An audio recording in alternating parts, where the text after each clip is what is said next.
Bom, a música na Ueninauê, ela é bastante variada, né? Ela tem, eles têm um repertório de cantos, né? São milhares de cantos. E isso tem que ser guardado, né? Tem que ser armazenado, tem que ser bem gerido por um mestre chamado Sotakatari, né? Que é um grande mestre de música e artes na Ueninauê, da cultura na Ueninauê. E ele também é uma espécie de chefe. Ele sempre vai ser uma espécie de chefe, por quê? Porque o saber musical é considerado o saber mais importante da cultura deles. Então, esse Sotakatari é visto como um grande sábio. A palavra Sotakatari vem do verbo sotá, de sotener, que é de saber profundamente alguma coisa. Então, com isso se vê a grande importância política que tem a música do Zenau Eninauê, né? Então, o grande chefe musical, mestre musical, ele é um grande chefe, porque é ali onde reside o maior saber da cultura, segundo eles, né? Então, essa música ela é dividida em 4 grandes grupos de repertório. Temos o Yanquá, que é o maior deles, que foi o ritual que foi patrimonializado pelo IFAM e posteriormente pela Unesco. Depois temos o Lerorim, depois temos o Salumã e temos o Cateocô. Eu vou tentar delimitar, definir um pouco melhor essas 4 modalidades, né? Trata-se de quê? De 4 modalidades rituais, na verdade. É como o ano se divide. O ano se divide, conforme vocês podem ver no arquivo do PowerPoint, na tabela indicada. O ano se divide em 4 fases, né, principais, que são essas 4. Yanquá, Lerorim, Salumã e Cateocô. O Yanquá, ele pega do final da estação, do meio da estação chuvosa, né, meio da estação chuvosa, começo, um pouco depois do começo da estação chuvosa, até o final da estação chuvosa, ou seja, o início da estação seca, né, que é lá para junho. Então ele começa em dezembro, meados de dezembro, em Yanquá, e termina em junho, né. O Lerorim é o ritual da estação seca por excelência, né, que se desenrola de junho, julho, sobretudo agosto, né. Então, junho até agosto se desenrola o Lerorim.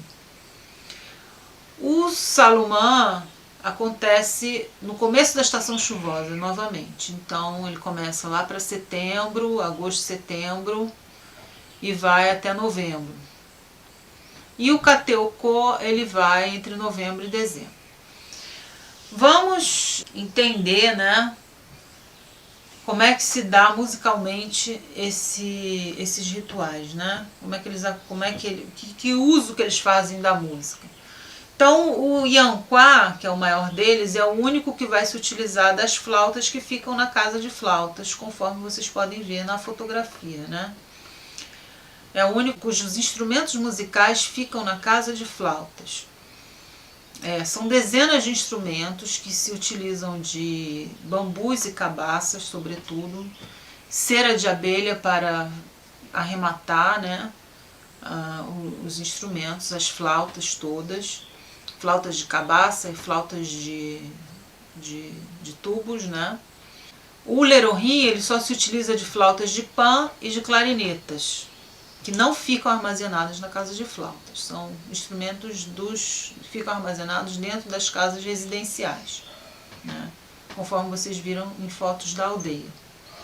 O Salumã, como eu já disse, ele só se utiliza de cantos de música vocal e uma pequena participação de um apito em formato de pequena flauta, de minúscula flauta de pan, que é utilizado para abrir e fechar as peças, né, os cantos. E finalmente o Kateoko, ele só se utiliza de cantos, né, que são o único ritual onde há cantos femininos. O resto todo são masculinos, cantos masculinos que são acompanhados por instrumentos musicais ou não. O Kateoko é o único ritual feminino, onde são as mulheres que cantam e os homens, alguns mestres, puxam esses cantos, são os puxadores ou sotakatari, né? Como eu já disse. Essa tabela, ela mostra como os instrumentos musicais são divididos nos clãs e como eles são detidos pelos espíritos chamados Yakariti.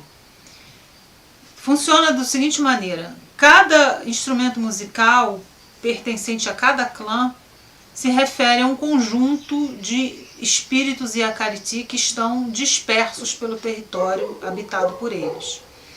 Então você tem, o nome dos clãs são Auericê, Kairoli, como na tabela, Kauiqualicê, Mairuetê, Kauinailiri, Aninriari, Carolacê, Lolarrecê e Rotacanecê.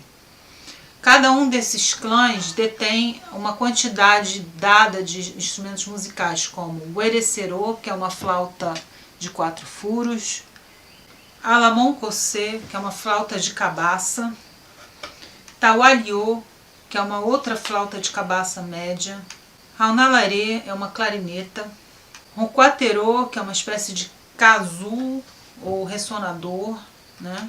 Que eu falei que o som se assemelha a um trompete, Cacainoirô, que é uma outra flauta de cabaça, Walalon, que é uma outra flauta de 4 furos, Yatoque é um chocalho, um dos únicos idiofones que eles detêm, e Shinitacoli, que é uma outra flauta de furos também. Cada um desses nomes aqui pequenos corresponde a nomes de espíritos que estão dispersos pelo território. Então, a casa de flautas é como se fosse um holograma do que acontece cosmologicamente através do território. Eu vou explicar um pouco como se dá o sistema geral desses rituais e a utilização das flautas, né? Em primeiro lugar, o Yanquá e o Lerorim são formas extremamente polifônicas, né? Enquanto que o Salumã e o Kateoko que se complementam entre si, porque o Salumã, por exemplo, ele é considerado um ritual onde os homens é que performam, mas é detido pelas mulheres. As mulheres são donas desse ritual e os homens é que performam. E o Kateoko é o seu complemento. As mulheres é que performam e os homens são donos desse ritual.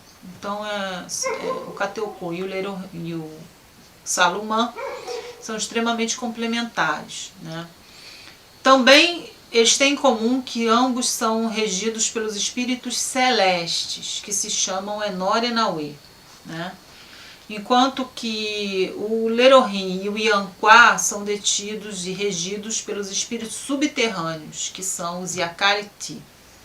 Os espíritos subterrâneos, eles são considerados muito mais complexos, arredios e vorazes, né? E mais difíceis de lidar do que os espíritos celestes, que são considerados ancestrais do Zenão e Ninaue. Então, portanto, são seus aliados mais imediatos, né, no mundo espiritual. Então, os espíritos subterrâneos, os Yakariti, que são os mais arredios e difíceis de lidar, eles demandam muito mais trabalho, como eles dizem, em relação a eles. Então, demandam muito mais rituais muito mais extensos, comida farta, muita dança, muito trabalho em roças, etc., para que eles se cumpram, né? Os rituais dos espíritos celestes, que são os ancestrais do Zenão e Ninaue, que são seus aliados imediatos, trazem uma certa fluidez na relação, né? Então são menos extensos, né? São mais descontraídos, num certo sentido também, né? O que acontece? Tem uma coisa muito importante que acontece, né, que vai desembocar novamente no que eu chamei de regime de captura, né, de sistema de captura ritual, que eu chamei na minha tese de sistema de captura ritual, que é a forma como a sociedade se divide para encadear esses rituais. Em primeiro lugar, eles são divididos em 9 clãs, né? Mas esses 9 clãs, eles se alternam na função de anfitriões, né? Então, cada 2 anos, a cada biênio, dois clãs se alternarão na função de donos dos rituais, né?